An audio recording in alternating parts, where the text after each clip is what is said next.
Joining us now is, in fact, the chairperson and the founder of OYO, Mr. Ritesh Agarwal. So thank you for joining us here on Times Now. You've given a wonderful convocation address. You also spoke specifically about the challenge that a lot of youngsters are facing. On the one hand is endless comparisons on social media, and on the other is also this need to also put yourself out there, to put your ideas out there. What advice would you give our youngsters in order to balance this phenomena?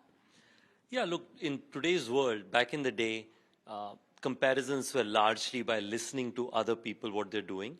Today, it is right in front of you. You're on your Instagram or your Facebook, and you're seeing that all your friends, they are doing extremely well professionally because LinkedIn shows you that.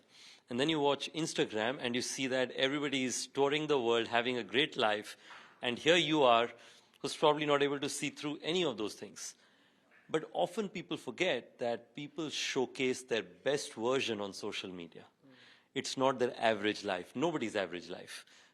So to that extent, you just have to be self-confident and not have a thin skin. You have to have a thick skin to be able to make sure that you deal with all the implications that come by. But the most important perspective for me is young people today, if they are ambitious, and they're confident in themselves and not bothered about what the world says, I think they'll all do really well in their lives going forward. So just taking off from that as well, we know that you're the founder of OYO. You've brought that disruptive hospitality group into our country. What message do you also have for future disruptors as well? You met with the students of Bennet as well in the convocation. What hopes does that arise in you as well?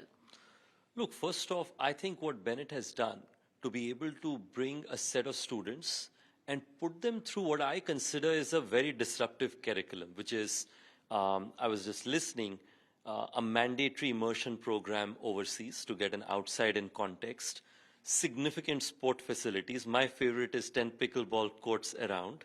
And along with that, just places and areas which allows you to meet and exchange ideas from people who could be in very different walks of life and almost promoting it, which I feel is an exceptional choice. I feel once this infrastructure and ecosystem is arranged, the only question remains how much can you take out of it?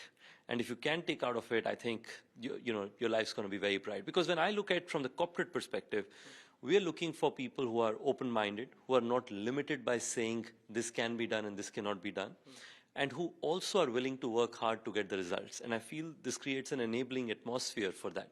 An enabling atmosphere is what you found today, being honorary causa as well here. Thank you so much, sir, for speaking to us on Times Now.